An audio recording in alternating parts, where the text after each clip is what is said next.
हाँ बेटा। गुरुदेव, ये बच्चे को हॉस्पिटल लेके जाने के बाद मेरी भी बड़ी बेटी ने दीक्षा ली थी मानगांव में।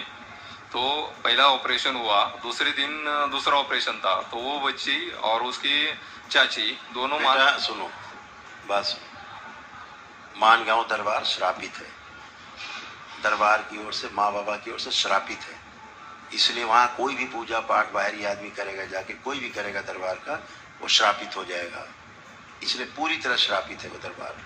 मैंने वहाँ जो उज्ज्वल जी उनको बोल भी दिया है कि किसी प्रकार का किसी भक्त का कोई पूजन पाठ, रुद्राभिषेक कुछ भी नहीं करेंगे। अगली बार नहीं जाएंगे गुरु जी वहाँ पे। अभी यस बोल रहा हूँ ना, दरबार में 3 ही स्थान है जहाँ पूजन पाठ आप कर सकते हैं। चौथा स्थान इस धरती पर नहीं बना है, कहीं भी नहीं बना है। पहला स्थान यहाँ जहाँ आप खड़े हो कानपुर में, दूसरा स्थान हरिद्वार है, जो दरबार है हरिद्वार में है ना, भूपतवाला में जो करुणी शंकर महादेव धाम दरबार है, या मिश्री मठ है रायवाला में, वो हरिद्वार में ही है ये। तो हरिद्वार में जहाँ दरबार के ब्राह्मण हैं, दरबार के ब्राह्मण करा रहे हैं। यहाँ दरबार के ब्राह्मण हैं, वहाँ दरबार के ब्राह्मण हैं। ठीक है, ठीक है। बस ये सभी 2 जगह खुली है। और गुरुजी अभी तीसरा ऑपरेशन करने के लिए बोल रहे हैं, तो क्या डिसीजन ले लूं? अभी मैंने क्या कहा, पहले उसको बात सुनो पहले। हाँ। अभी तो गंदगी हटाई है दरबार ने सब। हाँ। समझ रहे ना, तो अभी तो सुधार आया ही है, सुधार आएगा ही आएगा। लेकिन कहीं पर भी किसी भी दरबार, जो भी मंदिर बने हैं, वो अपने पूजन पाठ स्वयं करें, अपने लिए करें। दरबार जहाँ पे है वहाँ अपना पूजन पाठ करें। ठीक आदमी दर्शन कर ले कोई बात, लेकिन कोई पूजन पाठ वर्जित है, क्योंकि पूजन पाठ करने के लिए जिस एनर्जी की आवश्यकता होती है ना वहाँ है ना कहीं है।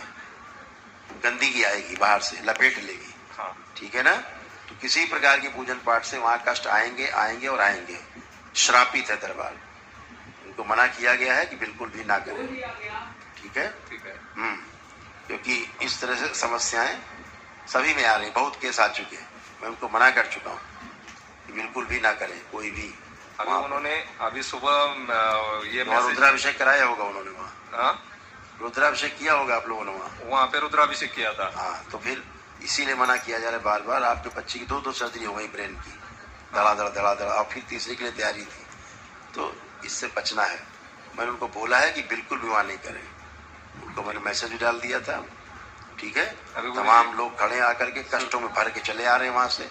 जो भी वहाँ जा रहा है कष्टों में भरा खड़ा है, फड़फड़ा रहा है, मर रहा है, तो बिल्कुल बंद है। कोई भी उनको अधिकार नहीं है ना वहाँ पे कि कोई पूजन पाठ इस तरह का किसी भक्त का करे। जो करेगा उसके पुण्य तुरंत चले जाते हैं, नष्ट हो जाते हैं। समझ गए? ठीक है। हाँ, और खुशी अभी वहाँ कोई दरबार नहीं, दरबार है ही नहीं, समझो, ऐसे समझो। ठीक है, अभी उसको यहाँ पे लेके आएंगे।